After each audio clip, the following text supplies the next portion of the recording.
요양보호사TV 이기론입니다. 실업급여 받는 세 가지 해고, 권고사직, 계약 종료입니다.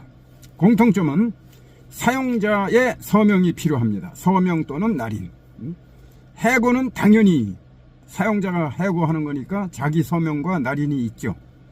권고사직에는 근로자가 내는 거기 때문에 근로자 이름만 쓰고, 그리고 내면 내가 사진을 찍어놨다고 해도 나중에 사용자가 난 그런 일 없다, 권고한 일 없다, 그러면요 뒤통수 맞는 거예요.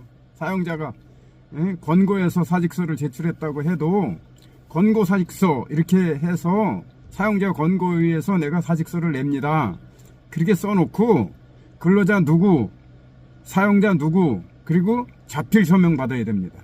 자필 서명 안 받고 내가 썼다가는 사용자가 난 이거 내가 쓴 거 아닙니다, 그럼 끝이에요. 정확해야 됩니다. 거기 있을 때 여러분이 지금 그 회사에 다니고 있을 때는 서로 부담이 있지만은 나가고 나면 실업급여는 나가고 난 다음에 청구하는데, 그때 가서 사용자가 말 바꾸면요 그냥 깨갱입니다. 그 자리에서 깨갱. 그러니까 권고사직서를 썼어도 권고사직에 의해서 사직합니다, 날짜 쓰고 밑에다가 근로자 누구, 사용자 누구, 그리고 사용자는 사용자 직접 사인하도록 그 문서를 들이대야 돼요. 수시로 사용자는 우리한테 문서 들여대고 사인해라 그러는데 여러분 왜 못합니까? 그리고 그걸 했는데도 사인 안 한다 그러면요 그 속셈을 이제 드러낸 겁니다. 그때부터는 권고사직도 한 거 안 해, 그냥 다녀 이렇게 하고. 그런데 그런데 그 실업급여 받고 싶다 이거죠? 노조에 들어오세요. 노조가 단체 교섭장 보내면 바로 서명해 줍니다. 그런데 둘이 협상하지 말고 노조에 들어왔을 땐 노조에 맡겨야 됩니다. 나 뒤통수 때리는데 골치 아파요.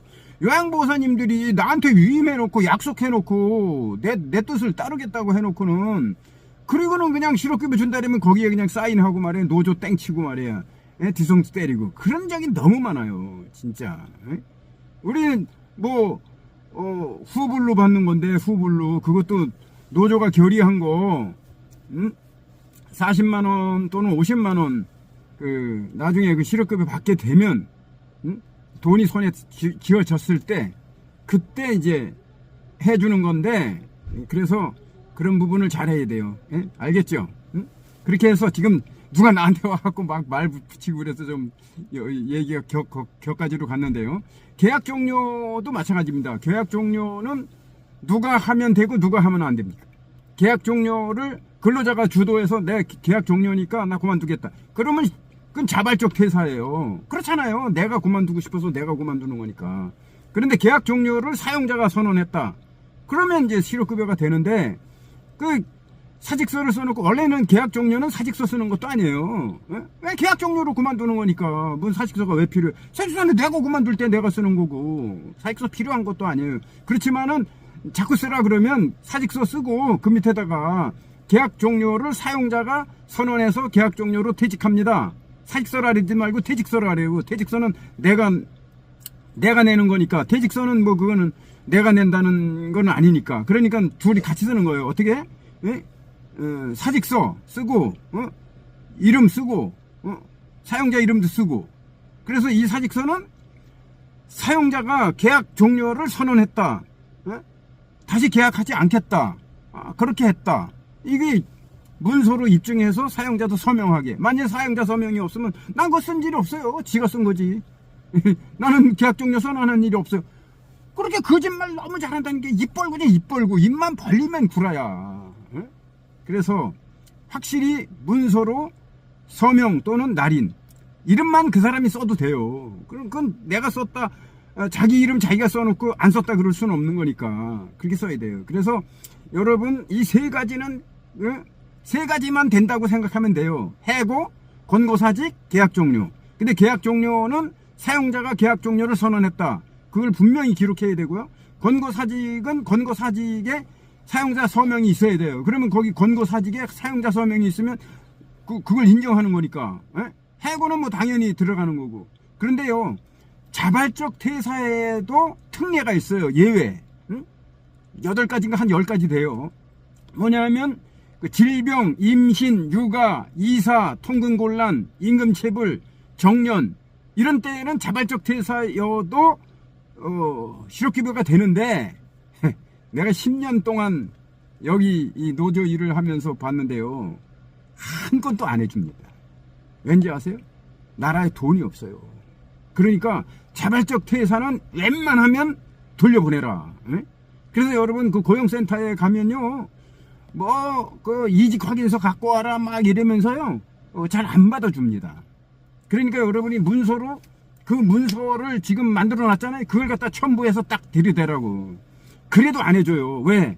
이직 확인서는 사용자가 그 인터넷 전자로다가 이렇게 해주는 거거든요. 그렇지만은 여러분 거기서 막 지랄지랄 해야 돼요. 막 내면서 봐라 이직 확인 이거밖에 이직 확인 더 될 게 어딨냐 막 따져야 돼요. 그리고 막 내 당신 이름 걸고 내 바깥에 나가서 1인 시위하겠다 막 이래야죠. 그 창구 직원이 왜 그러겠습니까? 윗선에서 웬만하면 돌려보내라 그러니까요. 근데 이거는 뭐 허가 사항도 아니잖아요. 신고잖아요. 그냥 접수를 받아야 되는데 접수를 안 받는데, 접수를 안 받으면요 책임이 없어요. 창구 직원 책임을 안 진다니까요. 접수를 안 받았기 때문에 처음부터 없는 거야. 그러니까 여러분 무조건 접수를 시켜놓고 봐야 돼요. 왜 네가 판단하냐 하면서 따지고, 웬만하면 그냥 막 지랄지랄하고 막 그래야, 정당한 것도 그래야 받는다니까요. 여기 보세요. 특례도 이렇게 많잖아. 이사, 질병, 육아, 출산, 출퇴근 곤란, 뭐 회사가 이사가 여러 가지 있지만은 안 해준다니까요. 안 해줘요. 그러니까 내가 노조 들어오라는 거예요. 왜? 노조가 이런 일을 하는 건 아니에요. 노조는 임금 인상, 근로조건 변경 이런 걸 해주고, 이 부분은 우리가 해야 할 일이 아닌데 나라에서 너무 비도덕적으로 하는 거야. 돈은 우리 돈 받아갖고 보험료 받아갖고 사용자하고 같이 냈지만 말이에요. 그렇지만 그 임금이란 말이에요. 내가 낸 돈이에요. 내가 낸 돈인데 못 받는다면 정말 얼마나 억울해요. 얼마 전에 일산의 그 헤리치디 요양원인가 거기서 6년을 냈어요. 6년을. 그 사람은 64세에 냈단 말이에요. 64세부터. 그럼 안 내도 될 걸 냈거든요. 그럼 안 내도 될 걸 왜 냈겠어요? 65세 이상이면 안 내도 되거든요. 그러니까 마지막이라도 한 번 받는다고 해서 낸 거예요. 한 번은 받는다고 나라에서 홍보했잖아요. 그런데 막상 정년도 없잖아 지금 요양원에.